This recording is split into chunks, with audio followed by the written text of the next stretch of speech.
Hello and welcome to Writing Today.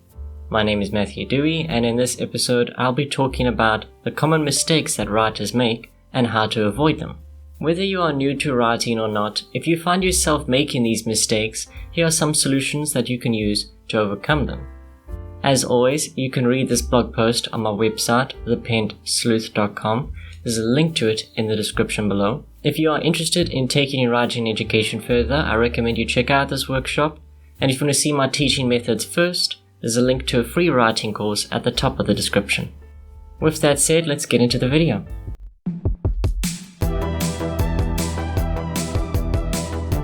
The first mistake is not outlining your story before you start writing it. A novel is easy to start with just an idea. Many writers dive into the writing process with just that, and a little inspiration. Most are then disappointed by the end of the second or third chapter when they find the story is lacking structure and depth. It all comes down to the lack of outlining. Poor planning, or no planning at all, is one of the first mistakes a beginner writer could make. Often carried away by their burst of inspiration, a writer will throw themselves at a story with too much excitement and not enough foundation to work with. The planning process is crucial if you want to have direction with your story and you want to create more well-rounded scenes and characters. Those that take the time to plan out their novel and look at the major aspects of the story will have a better chance of finishing the project. And I know as a writer that having an incomplete writing project is often discouraging and keeps you from completing that project or starting another one. So the next time that you want to start a novel, or you are starting one now, I recommend taking a week or perhaps even a month to piece together what kind of scenes you want to include in your story, what is important to the plot and the characters, and really flesh out your ideas more before you get into writing the novel.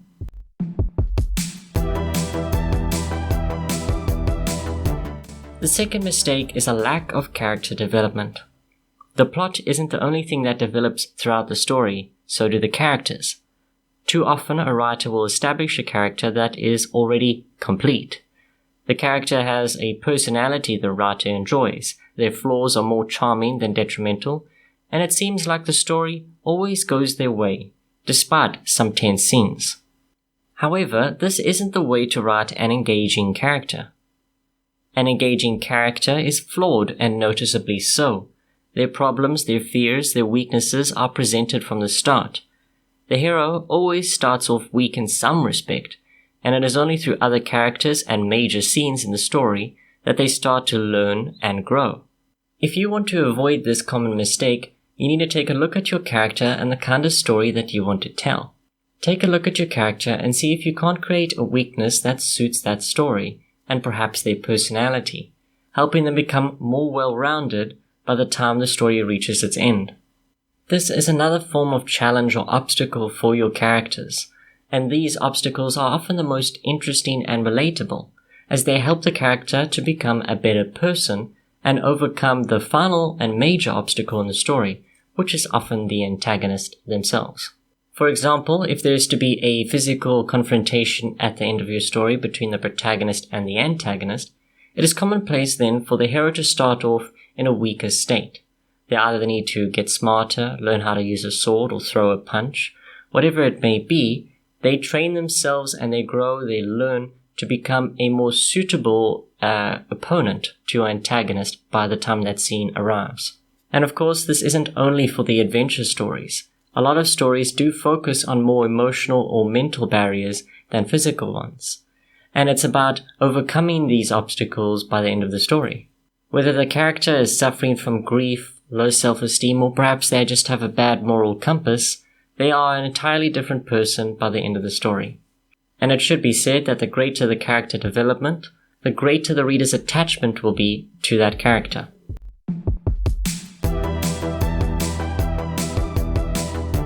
Mistake number 3 is simply weak dialogue. Many writers struggle with dialogue, especially beginner writers. Natural dialogue is often lost when a writer has little experience, and they put too much focus on following the plot or simply don't keep their characters' personalities in mind. Weak dialogue can create flat scenes, ones where the emotional impact is not there. Some dialogue is so mundane that it just comes off as narration with quotation marks. There are many ways to overcome this problem, and I've talked about it in a recent video, where I give you 7 tips on improving your dialogue to make it a lot more believable, a lot more natural, a lot more engaging. If you want to check out that video, there's a little information click there at the top right of your screen, or there's a link to it in the description below. That being said, I do have one tip for you to help you improve your dialogue right now, and that is to read it aloud.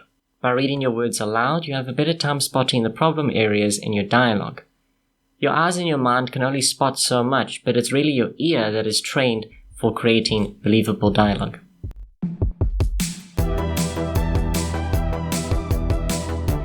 Mistake number 4 is too much exposition. Exposition is commonplace in every novel. The more unique your world space and idea, the more likely you are to include exposition in your story. Many writers understand that exposition is a poor storytelling technique that we sometimes turn to in order to get a lot of information across quickly. Yet all understand that sometimes it is unavoidable in a story. Sometimes a reader needs that burst of information to help them hit the ground running. Otherwise, many aspects of the story can be confusing and frustrating. That's why another technique in stories is to have a main character that is new to all these wonderful or terrifying aspects of the story, so they can learn from the other characters and the reader can learn through them. However, one of the bigger problems you can make is including too much exposition. But again, the common mistake is including too much exposition. It breaks the flow of your story and most likely will bore your reader.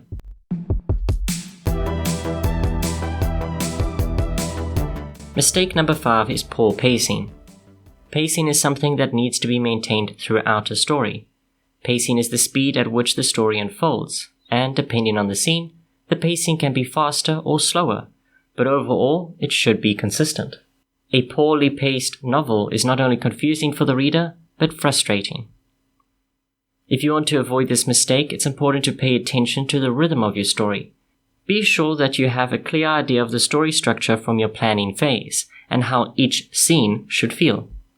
There are also many pacing techniques you can use when writing these scenes, such as cliffhangers, tension building, and character development, can all be used to keep the reader engaged. I should say now that the outline that you created during your planning phase shouldn't dictate every detail in your story either. It should be more of a vague guideline for you to look at when you're looking for direction in your story. It should give you also the creative freedom to make adjustments without entirely destroying your plan either. When it comes to pacing, you need to understand what is the emotional feeling of the story. Are the characters in a rush, in which case the pacing must be sped up? Or if the characters are lingering to think, brainstorm, or come to grips with a previous scene, then perhaps slow the pacing down. What you want to make sure of is that you don't fly past something important and you don't linger on something mundane. And another bit of advice is to get someone else to read your story, as they can help you spot the areas where the pacing is off. And if you keep all of this in mind, you should create a satisfying and enjoyable reading experience for your reader.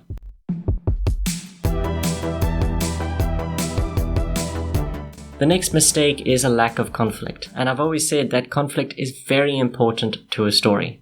Without conflict, one struggles to progress the plot and, most importantly, develop the characters. Conflict will challenge the ideas you present and the values of certain characters, and really give your reader a story they can sink their teeth into. A common mistake is to include very little conflict. In the most simple stories, a beginner writer might only establish the basic conflict, which is a conflict between the protagonist and the antagonist.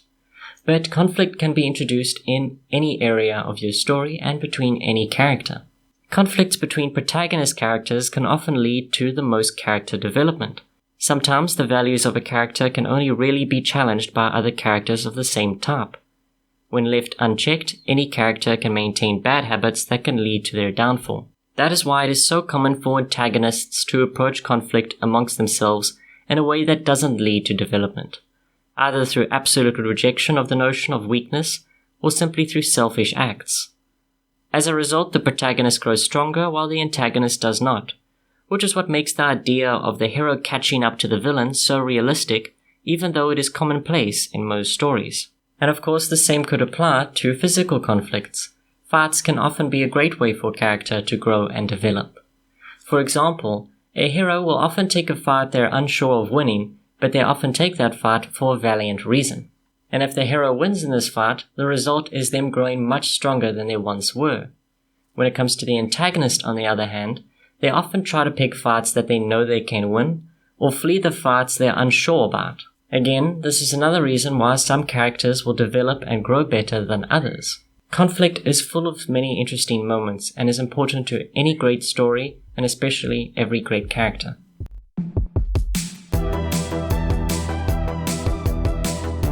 Cliches and tropes are common aspects of stories that are used often in most literature and predictably common in certain genres. If you think you don't have any tropes or cliches, you need only look at the common story's high and low points. How many characters have a loved one killed by the antagonist, sparking a revenge story? How many stories include unlikely friends who form a bond as the story progresses? And how many stories have protagonists go down a dark path and turn back before it's too late? Cliches and tropes will forever be reused in stories, but that is fun. Some of these ideas are so enjoyable and impactful that it'd be silly not to include them. At the same time, it's almost impossible not to include at least one. However, the common mistake that writers do make is they lean too heavy on the cliches and tropes, and using the most predictable means to write their story rather than their own instincts. And that leads to a rather unenjoyable experience and perhaps an even bland story, because a reader can immediately understand what's going to happen next, and it is less impactful and unique because of that. That's why it's important for most writers to understand is that the skeleton of their story might seem like every other one, but it's only when you start adding the meat and flesh to it, when you start adding your style and your own ideas, that it becomes an entirely different thing. So by all means, use and acknowledge the tropes and cliches that you do include in your story, but do everything in your power to make it something that is your own, using your own unique ideas and your own unique storytelling techniques, in order to create a special reading experience.